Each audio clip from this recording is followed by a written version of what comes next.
Hello everyone, bonjour à toutes et à tous. Aujourd'hui, nous allons apprendre 4 mots très utiles en anglais. This, that, these et those. Donc, si cette thématique vous intéresse, let's get into it.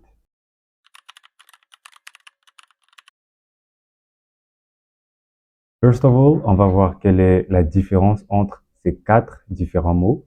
So, we are going to see what is the difference between those 4 words. On commence avec this.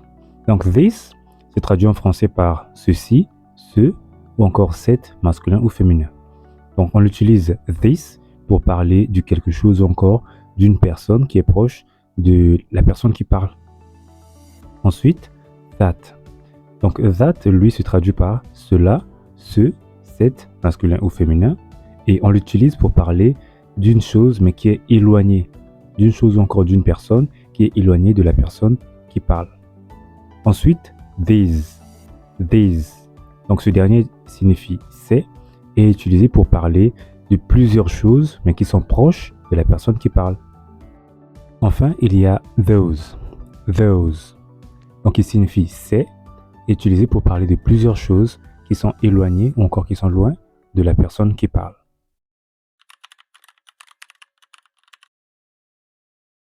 Maintenant, on va voir quelques exemples contextualisés afin que vous compreniez encore mieux ce dont on parle. So now we are going to take a look at some examples so that you better understand what we are talking about. Place aux exemples. Premier cas, proche et singulier. Donc quand on parle d'une chose et qui est proche de nous. This apple is red. This apple is red. Cette pomme est rouge. This boy is playing football. This boy is playing football. Ce garçon joue au football. Deuxième cas, loin et singulier. Donc quand on parle d'une chose mais qui est éloignée, qui est loin de nous. That apple is green. That apple is green. Cette pomme là-bas est verte. That apple is green. Un autre, that student is always late. That student is always late. Cet étudiant là-bas est toujours en retard. Oh là là. That student is always late.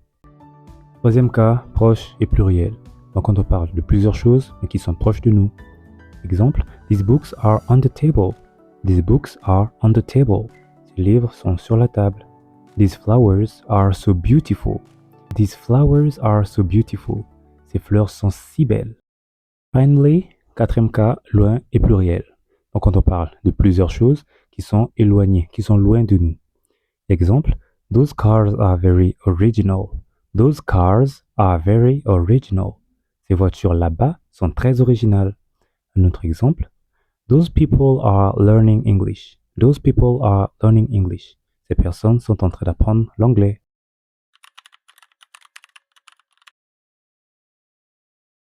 Pour poser une question avec ces différents mots, c'est simple.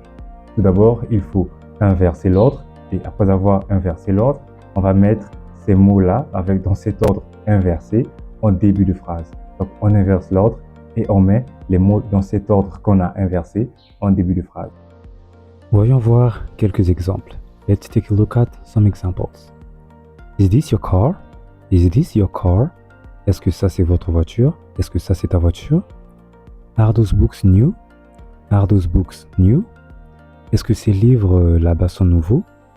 Donc vous voyez bien qu'on a inversé l'ordre. Pour former une phrase à la forme négative, c'est très simple. Pour ce faire, il suffit simplement d'ajouter not. Not, N-O-T, not, après le verbe. Donc que le verbe soit is, are, ou encore conjugué à un temps passé ou futur, on ajoutera not après ce dernier. Donc, this is not, these are not, etc. Donc, very simple, c'est très simple. Let's take a look at some examples. This is not your phone. This is not your phone. Ceci n'est pas ton téléphone. Ceci n'est pas votre téléphone. Un autre exemple. Those men are not interested in your proposal. Ces hommes là-bas ne sont pas intéressés par votre proposition.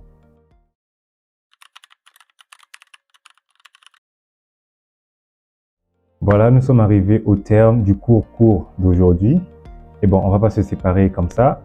I have prepared an exercise for you. Donc, j'ai préparé un exercice pour vous. Il est simple, ne vous inquiétez pas. En fait, c'est un ensemble de phrases que vous allez traduire du français à l'anglais. Et voilà, vous pouvez mettre ces phrases traduites en commentaire et it will be a pleasure for me to read them all. So, see you next time.